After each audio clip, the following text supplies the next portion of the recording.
जो महत्वपूर्ण अनुच्छेद हैं जो एग्जाम्स में अक्सर पूछते हैं संघीय कार्यपालिका से संबंधित, पूरे संविधान का नहीं लेकिन संघीय कार्यपालिका से संबंधित जो अनुच्छेद जो अक्सर पूछते हैं वो आप लोग लिखिए। मैं आप लोग को बारी बारी से लिखा दे रहा हूं। सबसे पहले लिखिए अनुच्छेद 79, आर्टिकल 79, आर्टिकल 79 लिखिए।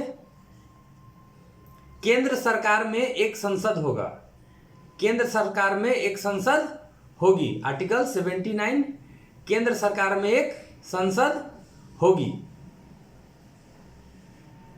आर्टिकल 79, केंद्र सरकार में एक संसद होगी। संसद में कौन कौन शामिल होते हैं? लोकसभा, राज्यसभा और राष्ट्रपति। संसद के जो अंग हैं उनमें लोकसभा, राज्यसभा और राष्ट्रपति। आर्टिकल 79, केंद्र सरकार में एक संसद होगी और संसद में शामिल कौन कौन होते हैं? केंद्र संसद में कौन कौन शामिल होते हैं? लोकसभा, राज्यसभा और राष्ट्रपति। यह अक्सर पूछता है कौन कौन शामिल होते हैं संसद में? लोकसभा, राज्यसभा और राष्ट्रपति। नेक्स्ट लिखिए अनुच्छेद 85, आर्टिकल 85, आर्टिकल 85, आर्टिकल 85। ये पहले मैं लिखा चुका हूं। राष्ट्रपति संसद का सत्र बुला सकते हैं, राष्ट्रपति संसद का सत्र बुला सकते हैं, सत्रावसान कर सकते हैं, सत्राहुत कर सकते हैं, सत्रावसान कर सकते हैं या लोकसभा का विघटन कर सकते हैं। राष्ट्रपति संसद का सत्र बुला सकते हैं, सत्र समाप्ति की घोषणा कर सकते हैं या लोकसभा का विघटन कर सकते हैं। आर्टिकल 85, अनुच्छेद 85। राष्ट्रपति लोकसभा का सत्र बुला सकते हैं, सत्रावसान कर सकते हैं या लोकसभा का विघटन कर सकते हैं। नेक्स्ट लिखिए आर्टिकल 102, आर्टिकल 102, अनुच्छेद 102, अनुच्छेद 102। इसमें लाभ के पद का वर्णन है। आर्टिकल 102 ये लाभ के पद से संबंधित है। लाभ का पद जैसे बतलाया था ना मैंने कि लाभ के पद पे नहीं होना चाहिए, तो ये लाभ का पद कौन कौन सा है इसका उल्लेख है। आर्टिकल 102 लाभ के पद का वर्णन है। 79, 85, 102 तीन अनुच्छेद आप लोग लिख लिए जो अक्सर पूछता है। नेक्स्ट लिखिए 103, अनुच्छेद 103, अनुच्छेद 103, अनुच्छेद 103। कोई भी पद लाभ का पद है अथवा नहीं, कोई भी पद लाभ का पद है अथवा नहीं, यह निर्णय राष्ट्रपति करते हैं। कोई भी पद लाभ का पद है अथवा नहीं, यह निर्णय राष्ट्रपति करते हैं। इस टाइप का भी एक क्वेश्चन आ सकता है, पूछ सकता है कि कोई भी पद लाभ का पद है या नहीं, इसका निर्णय कौन करता है? राष्ट्रपति करते हैं। अनुच्छेद 103, 103, अनुच्छेद 103। आगे लिखिए 108, 108, 108। ये बहुत इंपॉर्टेंट है, इसको हाईलाइट कर लीजिए, इसको बोल्ड कर लीजिए। संयुक्त अधिवेशन, संयुक्त अधिवेशन। आर्टिकल 108 संयुक्त अधिवेशन। सपोज किसी विधेयक पे सहमति नहीं बन पा रही है, किसी विधेयक पे किसी बिल पे सहमति नहीं बन पा रही है, तो लोकसभा एवं राज्यसभा का संयुक्त अधिवेशन बुलाया जाता है। वो आर्टिकल है 108, 108 संयुक्त अधिवेशन। इसको एकदम आप लोग अंडरलाइन कर लीजिए, बहुत इंपॉर्टेंट है। नेक्स्ट लिखिए 110, आर्टिकल 110, अनुच्छेद 110, अनुच्छेद 110 धन विधेयक, अनुच्छेद 110 धन विधेयक, अनुच्छेद 110 धन विधेयक। नेक्स्ट लिखिए 112, अनुच्छेद 112, अनुच्छेद 112 बजट, अनुच्छेद 112 बजट। नेक्स्ट लिखिए अनुच्छेद 116 आर्टिकल 116, अनुच्छेद 116 आर्टिकल 116 लेखानुदान, लेखानुदान, लेखा अनुदान, लेखानुदान, आर्टिकल 116 लेखानुदान। आर्टिकल 117, आर्टिकल 117 आर्टिकल 117 वित्त विधेयक, आर्टिकल 117 वित्त विधेयक, 117 वित्त विधेयक, 117 वित्त विधेयक। और आर्टिकल 123, आर्टिकल 123 1 to 3 राष्ट्रपति के अध्यादेश जारी करने की शक्ति। आर्टिकल 123 राष्ट्रपति के अध्यादेश जारी करने की शक्ति। अध्यादेश क्या है मैंने पिछली क्लास में बता दिया है, ठीक है। अब 2-3 और फैक्ट इसमें लिख लीजिए। ये तो महत्वपूर्ण अनुच्छेद हैं जो अक्सर एग्जाम्स में पूछे जाते हैं, रिपीटेड क्वेश्चंस हैं। इसमें सबसे इंपॉर्टेंट 2-3 का आप लगा लीजिए, ठीक है। 108 हाईलाइट कर लीजिए, बोल्ड कर लीजिए। 108, 1110, 110, 110, 108, 110, 112, 117, 123। ये 5 को आपको एकदम रट जाना होगा क्योंकि ये बहुत ही इंपॉर्टेंट अनुच्छेद है संघीय कार्यपालिका के, जो अक्सर एग्जाम्स में पूछे जाते हैं। और 4-5 फैक्ट्स और लिख लीजिए संघीय कार्यपालिका से ही संबंधित, ठीक है। पहला लिखिए, भारत में विधायिका का जन्म, भारत में विधायिका का जन्म, भारत में विधायिका का जन्म 1853 1853 1853 के चार्टर एक्ट से हुआ है। भारत में विधायिका का जन्म 1853 के चार्टर एक्ट से हुआ है। भारत में विधायिका का जन्म 1853 के चार्टर एक्ट से हुआ है।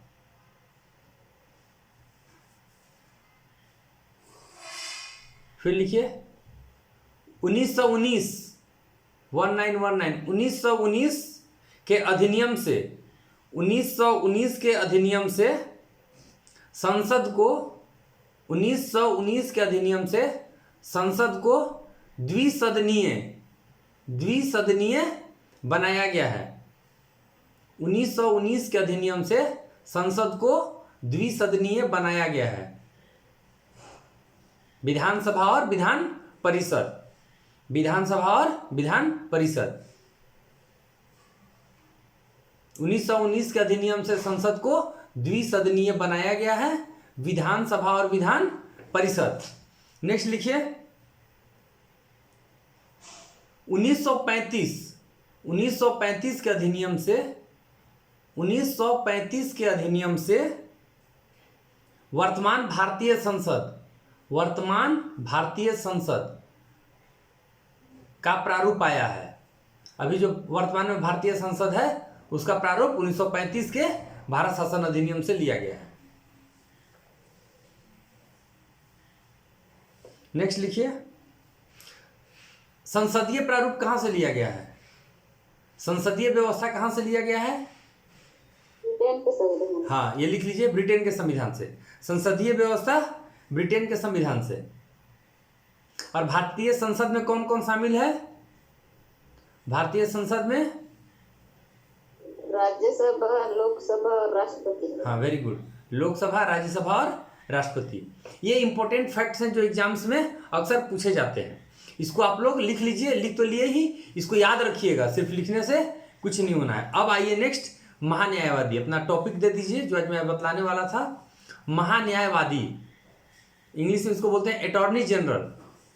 अटॉर्नी जनरल, महान्यायवादी, अटॉर्नी जनरल। अटॉर्नी जनरल क्या होते हैं? ये अटॉर्नी जनरल भारत सरकार के वकील होते हैं। एक लाइन में समझ लीजिए, अटॉर्नी जनरल क्या होते हैं? भारत सरकार के वकील होते हैं जो सर्वोच्च न्यायालय में या भारत के अधीन जो सर्वोच्च न्यायालय में या भारत के अधीन किसी भी न्यायालय में भारत सरकार का पक्ष रखते हैं। महान्यायवादी भारत सरकार के वकील होते हैं जो सर्वोच्च न्यायालय या भारत के किसी अन्य राज्य के उच्च न्यायालय में भारत सरकार का पक्ष रखते हैं। सरकारी वकील हैं, भारत सरकार के वकील हैं, सरकारी वकील हैं, एक तरह से श्रेष्ठ, सबसे सीनियर। ठीक है, उसके नीचे लिखिए पॉइंट, ये राष्ट्रपति के प्रसाद पर्यंत, एक टेक्निकल वर्ड है, मैं इसको बतला दूंगा क्या होता है प्रसाद पर्यंत। राष्ट्रपति के, प्रेसिडेंट के प्रसाद पर्यंत पद धारण करते हैं। राष्ट्रपति के प्रसाद पर्यंत पद धारण करते हैं। अभी बहुत सारे ऐसे पद मिलेंगे जिनके बारे में ये वर्ड यूज होगा कि ये राष्ट्रपति के प्रसाद पर्यंत अपना पद धारण करते हैं, अर्थात राष्ट्रपति जब तक चाहेंगे तभी तक ये अपने पद पे रहेंगे। राष्ट्रपति चाहेंगे तो इनको अपने पद से हटा सकते हैं। वास्तविक रूप से यह शक्ति कैबिनेट में है, भारत सरकार में है। वे अनुशंसा करते हैं, राष्ट्रपति उनको पद से हटाते हैं। सामान्यतः महान्यायवादी, जब सरकार बदलती है, जब भी केंद्र में सरकार बदले तो महान्यायवादी स्वतः इस्तीफा दे देते हैं और जो नई सरकार बनती है वे अपने पसंद का महान्यायवादी नियुक्त करते हैं। ठीक है, नेक्स्ट लिखिए, संविधान के भाग 5, संविधान के भाग 5 में महान्यायवादी का उल्लेख है। यह प्रश्न इस तरह से पूछ सकता है, महान्यायवादी का उल्लेख संविधान के किस भाग में है? भाग 5, संघीय कार्यपालिका। संविधान के भाग 5 में महान्यायवादी का उल्लेख है। उसी के नीचे लिखिए, अनुच्छेद 76 अनुच्छेद 76 महान्यायवादी से संबंधित है। आर्टिकल 76 महान्यायवादी से संबंधित है। 76 अनुच्छेद 76 अनुच्छेद 76 महान्यायवादी से संबंधित है।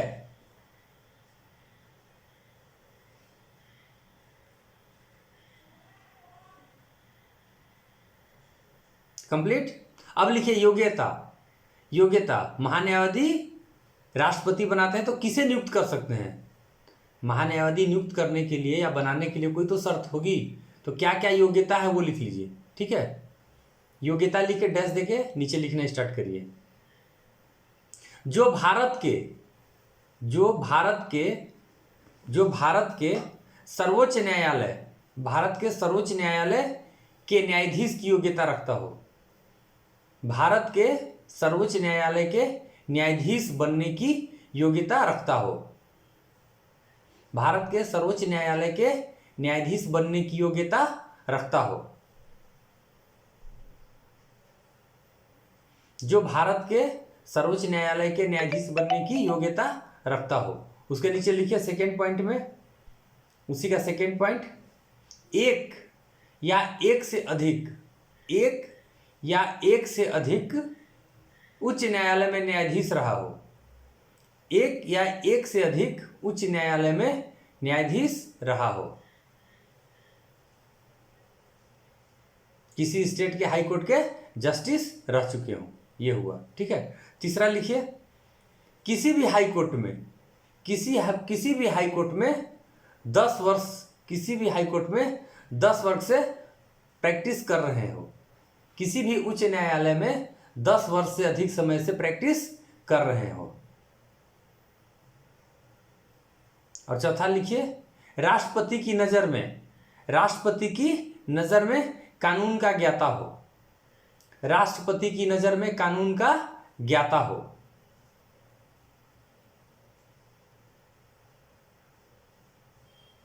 राष्ट्रपति की नजर में कानून का ज्ञाता हो। इसी में नेक्स्ट पॉइंट लिखिए, राष्ट्रपति को कितना वेतन मिलता है? राष्ट्रपति का सैलरी, उपराष्ट्रपति हाँ, इनमें लिखिए महान्यायवादी को 2.5 लाख मिलता है। न्यायवादी को, अटॉर्नी जनरल को 2.5 लाख रुपए सैलरी मिलता है। 2 लाख 50,000। नीचे लिखिए, इनके वेतन का निर्धारण प्रेसिडेंट करते हैं। इनके वेतन का निर्धारण प्रेसिडेंट करते हैं।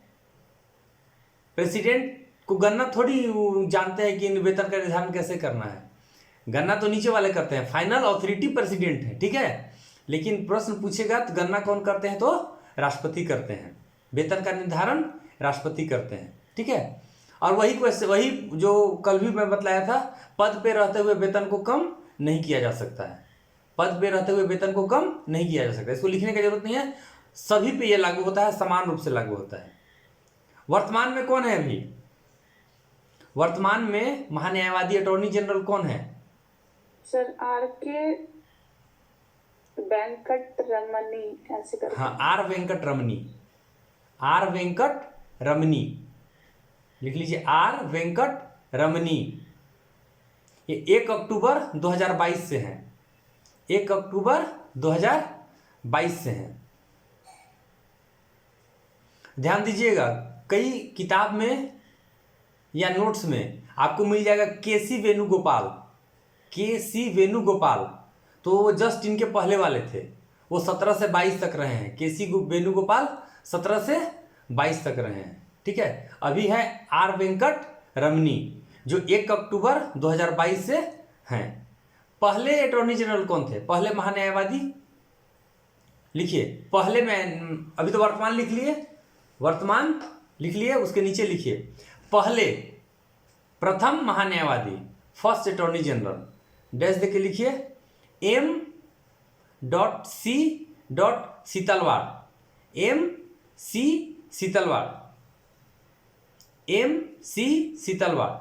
ये 1950 से 1963 तक रहे थे, 1950 से 1963 तक 13 साल ये अटॉर्नी जनरल रहे थे। 13 साल अटॉर्नी जनरल रहे थे। M.C. सीतलवाड़ ये 1950 से लेकर 1963 तक महान्यायवादी रहे थे। ये पहले महान्यायवादी भारत के थे, ठीक है। अब महान्यायवादी का, जी बोलिए। ये सबसे लंबे अवधि वाले महान्यायवादी हैं। हाँ, सबसे लंबे वाले भी यही हैं, सबसे लंबे वाले भी। मतलब सर अभी कितने नंबर के हैं, मतलब अभी कितना नंबर चल रहा है? नंबर तो फिर गिनना पड़ेगा शुरू से लेकर अभी तक।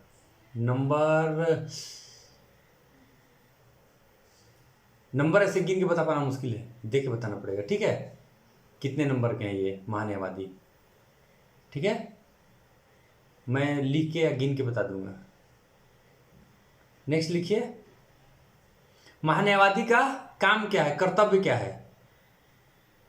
मैं अभी जस्ट बताया था, भारत सरकार के वकील होते हैं जो सर्वोच्च, जी, भारत सरकार के कानूनी सलाहकार। हाँ, भारत सरकार के कानूनी सलाहकार, भारत सरकार के वकील हैं। ये भारत सरकार को कानूनी मामलों में सलाह देते हैं। इसके अलावा प्रेसिडेंट, राष्ट्रपति, भारत के राष्ट्रपति जो काम इनको सौंपते हैं, जो कार्य इनको सौंपते हैं, उसको पूरा करते हैं। भारत सरकार के कानूनी सलाहकार हैं, भारत सरकार के वरिष्ठतम वकील हैं। इसके अलावा राष्ट्रपति जो भी इनको कार्य सौंपते हैं, कानून संबंधी कार्य, उसको पूरा करते हैं, ठीक है। और फैक्ट लिखिए इनके बारे में, ये संसद के किसी भी कार्यवाही में भाग ले सकते हैं। संसद के किसी भी कार्यवाही में भाग ले सकते हैं। संसद के किसी भी कार्यवाही में भाग ले सकते हैं, लेकिन इनको मताधिकार नहीं है, ये वोटिंग नहीं कर सकते हैं, ये वोट नहीं कर सकते हैं। जबकि किसी भी सदन में बोलने का अधिकार है। संसद के किसी भी कार्यवाही में भाग ले सकते हैं, संसद में बोल सकते हैं, लेकिन वोट नहीं कर सकते हैं किसी भी परिस्थिति में। जैसे कल मैं बतलाया था ना कि उपराष्ट्रपति विशेष परिस्थिति में वोट कर सकते हैं, लेकिन महान्यायवादी किसी भी परिस्थिति में वोट नहीं कर सकते हैं। महान्यायवादी किसी भी परिस्थिति में वोट नहीं कर सकते हैं।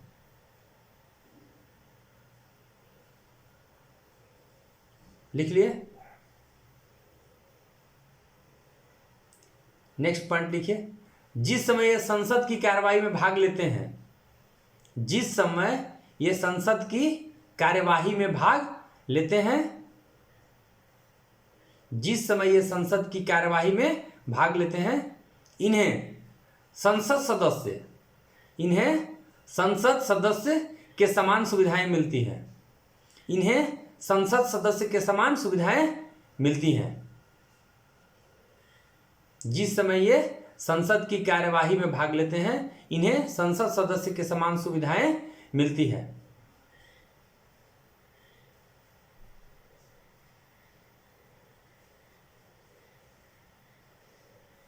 लिख लिए। नेक्स्ट लिखिए, लोकसभाध्यक्ष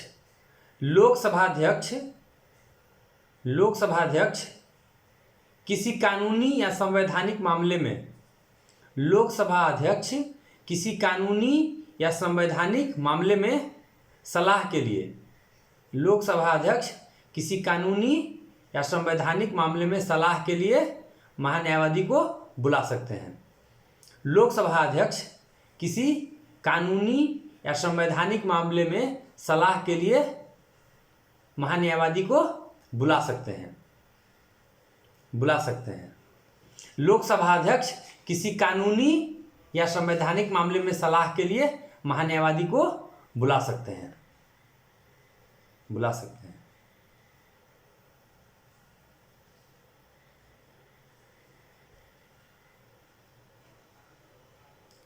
कंप्लीट हो गया महान्यायवादी।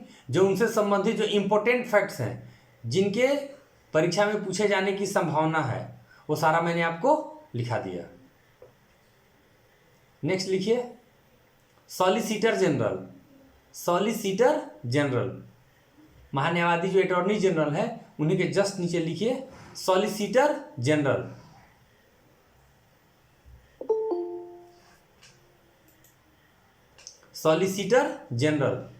Next topic, solicitor general. Solicitor general क्या है? ये महान्यायवादी के, अटॉर्नी जनरल के सहायक या जूनियर के रूप में कार्य करते हैं। सॉलिसिटर जनरल महान्यायवादी के सहायक या जूनियर के रूप में कार्य करते हैं। ये भी माननीय सर्वोच्च न्यायालय या किसी अन्य राज्य के उच्च न्यायालय में भारत सरकार का पक्ष रखते हैं। ये भी माननीय सर्वोच्च न्यायालय अथवा भारत के किसी अन्य राज्य के उच्च न्यायालय में भारत सरकार का पक्ष रखते हैं। सॉलिसिटर जनरल, इनको सेकेंड लॉ ऑफिसर भी बोलते हैं। फर्स्ट लॉ ऑफिसर हो गए आपके अटॉर्नी जनरल और सेकेंड लॉ ऑफिसर हो गए solicitor general. Additional solicitor general भी होते हैं, जो भी सेम उनका भी यही काम है, किसी भी न्यायालय में भारत सरकार का पक्ष रखते हैं। अब लिखिए, करंट में सॉलिसिटर जनरल कौन है? वर्तमान सॉलिसिटर जनरल कौन है? लिखिए, Tushar Mehta. Current solicitor general Tushar Mehta. Current solicitor general Tushar Mehta. ये 2018 से हैं। 2018 से ही तुषार मेहता सॉलिसिटर जनरल है। और पहले सॉलिसिटर जनरल लिख लीजिए, पहले सॉलिसिटर जनरल लिखिए सी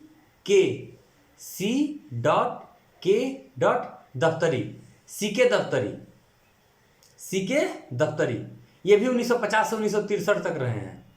ये भी 1950 से लेकर 1963 तक रहे हैं। 13 साल ये भी रहे हैं। महान्यायवादी भी 13 साल रहे हैं और सॉलिसिटर जनरल, अटॉर्नी जनरल और सॉलिसिटर जनरल दोनों 1950 से लेकर 1963 तक रहे हैं, जो पहले बने थे।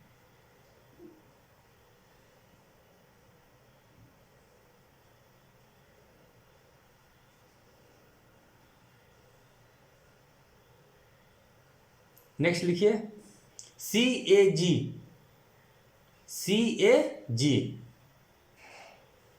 Controller and auditor general of India. Controller and auditor general, इसको हिंदी में लिख लीजिए, नियंत्रक एवं महालेखा परीक्षक। जिस दिन मैं संघीय कार्यपालिका बतला रहा था उस दिन बताया था अनुच्छेद 148 से लेकर 151 तक सीएजी का उल्लेख है। अनुच्छेद 148 से लेकर 151 तक सीएजी का उल्लेख है, नियंत्रक एवं महालेखा परीक्षक का उल्लेख है।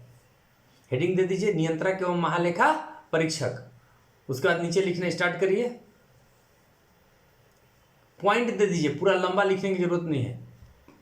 संविधान के भाग 5, पॉइंट देके लिखिए भाग 5, यानी कि संविधान के भाग 5 में नियंत्रक एवं महालेखा परीक्षक का उल्लेख है। उसके नीचे पॉइंट देके लिखिए अनुच्छेद 148 से 151, अनुच्छेद 148 से 151, आर्टिकल 148 टू 151, और 151 में ही संघीय कार्यपालिका आपका समाप्त हो जाता है। 151 में ही संघीय कार्यपालिका समाप्त हो जाता है। लिख लीजिए सीएजी संविधान के भाग 5 अनुच्छेद 148 से 151। आर्टिकल 148 में क्या है? 148 में है कि सीएजी की नियुक्ति भारत के राष्ट्रपति द्वारा किया जाएगा। सीएजी, अब नियंत्रक एवं महालेखा परीक्षक थोड़ा लंबा वर्ड है तो मैं सीएजी यूज कर रहा हूं, controller and auditor general. Okay, तो सीएजी की नियुक्ति भारत के राष्ट्रपति करते हैं। सीएजी की नियुक्ति भारत के राष्ट्रपति करते हैं। सीएजी शपथ किसके सामने लेते हैं? राष्ट्रपति। सीएजी राष्ट्रपति के समक्ष या उनके द्वारा मनोनीत किसी व्यक्ति के समक्ष शपथ लेते हैं। सीएजी राष्ट्रपति के समक्ष या उनके द्वारा मनोनीत किसी व्यक्ति या प्रतिनिधि के समक्ष शपथ लेते हैं। सीएजी।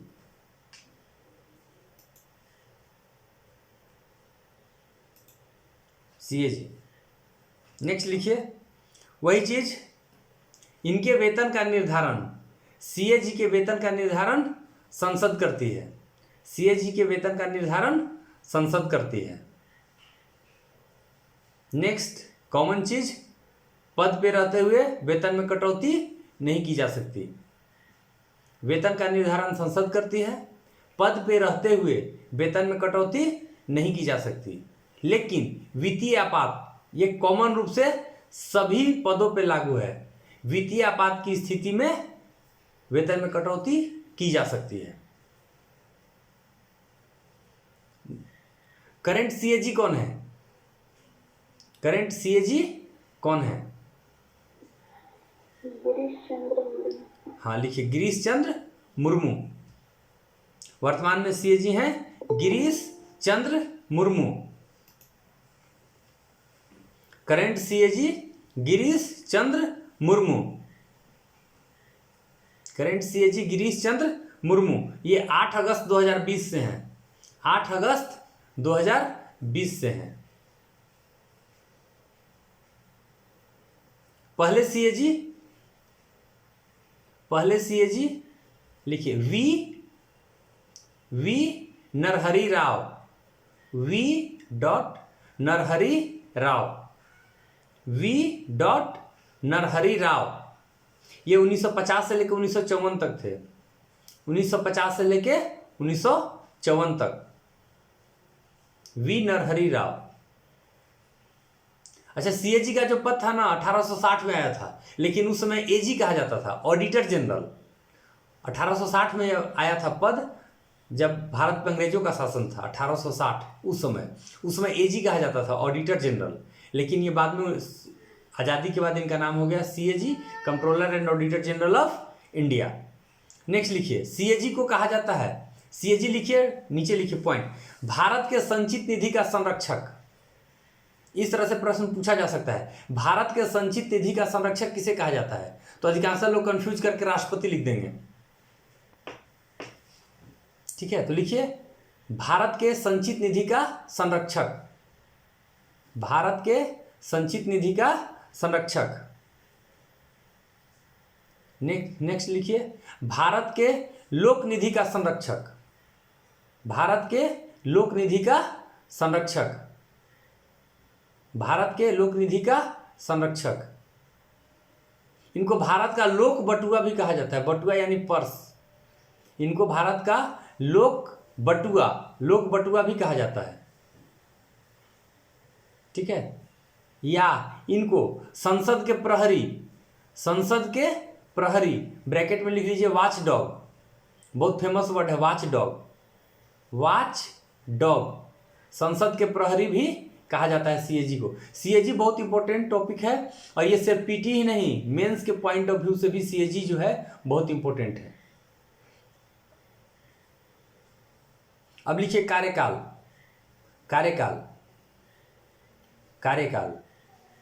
भारत के संचित निधि का संरक्षक, भारत के लोक निधि का संरक्षक, भारत का लोक बटुआ कहा जाता है, वॉच डॉग कहा जाता है या संसद का प्रहरी कहा जाता है। अब लिखिए कार्यकाल 6 साल, कार्यकाल 6 साल या 65 वर्ष, 6 साल या 65 वर्ष, जो पहले हो जाए 6 साल या 65 वर्ष जो पहले हो जाए तक अपने पद पे बने रहते हैं। नेक्स्ट लिखिए त्यागपत्र राष्ट्रपति को देते हैं, राष्ट्रपति को संबोधित करके देते हैं। त्यागपत्र राष्ट्रपति को हटाने के लिए या अगर कदाचार साबित हो जाए, इन पर भ्रष्टाचार साबित हो जाए या असमर्थ है तो इनको हटाया जा सकता है। असमर्थ है तब या इन पर भ्रष्टाचार साबित हो जाए तब इनको पद से हटाया जा सकता है। एक और इम्पोर्टेंट है इनके लिए कि ये मतलब सेवानिवृत्त होने के बाद, रिटायर होने के बाद किसी भी सरकारी पद को धारण नहीं कर सकते हैं। सेवानिवृत्त होने के बाद, रिटायर होने के बाद किसी भी सरकारी पद को धारण नहीं कर सकते हैं। सीएजी रिटायर होने के बाद किसी भी सरकारी पद को धारण नहीं कर सकते हैं। लेकिन इसका एक अपवाद है, नीचे लिख लीजिए ब्रैकेट में, ए के चंदा ये सीएजी से रिटायर होने के बाद तृतीय योजना आयोग आप लोग इकोनॉमिक्स में पढ़े होंगे, तृतीय योजना आयोग के उपाध्यक्ष बने थे। सीएजी से रिटायर होने के बाद ए के चंदा तृतीय योजना आयोग के उपाध्यक्ष बने थे। अच्छा, सीएजी का काम क्या क्या है? अब लिखिए इनके महत्वपूर्ण कार्य क्या है। महत्वपूर्ण कार्य, सीएजी जांच करता है, ठीक है, कि जो सरकारी खर्च है वो सही तरीके से हो रहा है कि नहीं। सरकारी खर्चों की जांच कर रहा है कि सही तरीके से हो रहा है कि नहीं, सही पदाधिकारी द्वारा हो रहा है कि नहीं, जो इंटाइटल्ड हैं वही खर्च कर रहे हैं ना, कोई अन्य तो नहीं खर्च कर रहा है। ये भी जांच करता है कि सही तरीके से हो रहा है कि नहीं, सही व्यक्ति द्वारा हो रहा है कि नहीं, क्या खर्च का औचित्य सही है, जिस पर्पस से ये खर्च हो रहा है क्या वो सही है, क्या खर्च का औचित्य सही है, इसकी जांच भी सीएजी करते हैं। इसके अलावा सीएजी जो है सो केंद्र में ऑडिट और राज्यों में अकाउंट्स और ऑडिट दोनों की व्यवस्था करता है। केंद्र में ऑडिट और राज्यों में अकाउंट्स और ऑडिट की व्यवस्था करता है। यानी जितने भी सरकारी विभाग हैं सभी ऑफिस का, सभी कार्यालय का एजी द्वारा ऑडिट किया जाता है।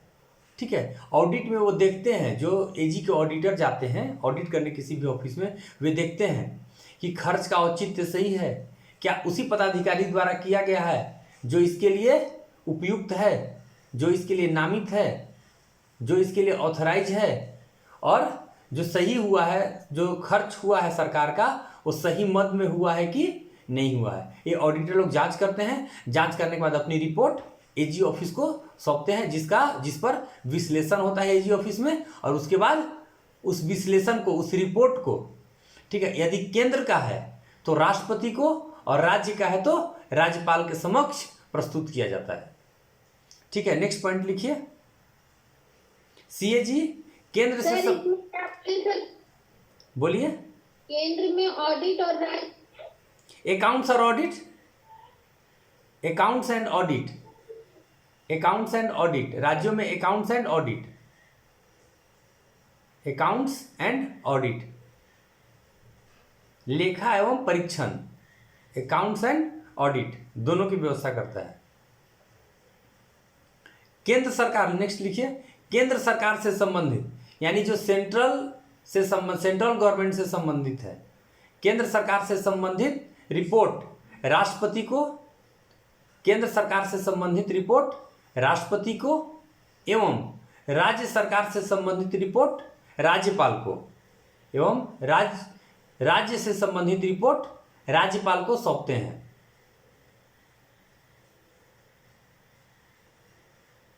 हैं। जिसे राष्ट्रपति संसद में और राज्यपाल विधानसभा में रखते हैं, जिसे राष्ट्रपति संसद में और राज्यपाल विधानसभा में रखते हैं।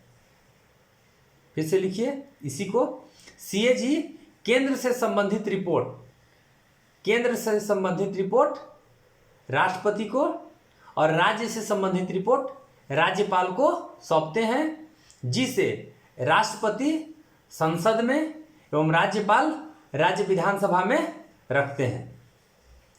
ये जो प्रश्न है ये कई बार परीक्षा में पूछा जा चुका है कि सीएजी अपनी रिपोर्ट किसे सौंपते हैं, सीएजी अपनी रिपोर्ट किसे सौंपते हैं। तो संसद को नहीं सौंपते हैं, राज्य विधानसभा को नहीं सौंपते हैं। सीएजी अपनी रिपोर्ट, ऑप्शन देखिएगा, राष्ट्रपति और राज्यपाल। यदि केंद्र से संबंधित है तो राष्ट्रपति को सौंपते हैं, राज्य से संबंधित है तो राज्यपाल को सौंपते हैं। प्रश्न की प्रकृति के अनुसार से आपको उत्तर देना है, जवाब देना है। यदि केंद्र सरकार से संबंधित है तो राष्ट्रपति को, यदि राज्य सरकार से संबंधित रिपोर्ट है तो राज्यपाल को सौंपते हैं। और राष्ट्रपति और राज्यपाल का दायित्व है कि उस रिपोर्ट को संसद के या राज्य विधानसभा के पटल पे रखें या किसी प्रतिनिधि के माध्यम से वहां पे रखवाएं। ठीक है, ये प्रश्न पिछले कई एग्जाम्स में आ चुका है कि सीएजी अपनी रिपोर्ट किसे सौंपते हैं, सीएजी अपनी रिपोर्ट किसे सौंपते हैं। ये बहुत ही इंपॉर्टेंट है। ठीक है,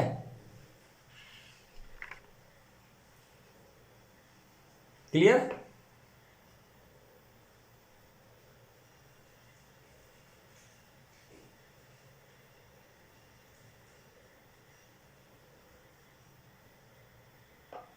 आज आपका संघीय कार्यपालिका का जो मेन अभी तो मैं प्रधानमंत्री वगैरह नेक्स्ट वीडियो में बताऊंगा, नेक्स्ट क्लास में बता दूंगा प्रधानमंत्री के बारे में, वो भी बहुत इंपॉर्टेंट है।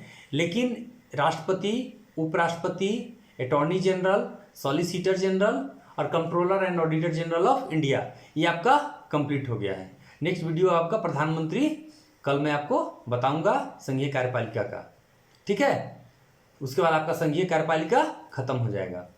कार्यपालिका, विधायिका और न्यायपालिका, कार्यपालिका, विधायिका और न्यायपालिका। ठीक है, ये मैं आपको बहुत जल्द ही आपको कंप्लीट कर दूंगा। ये बहुत इंपॉर्टेंट भी होते हैं। ठीक है,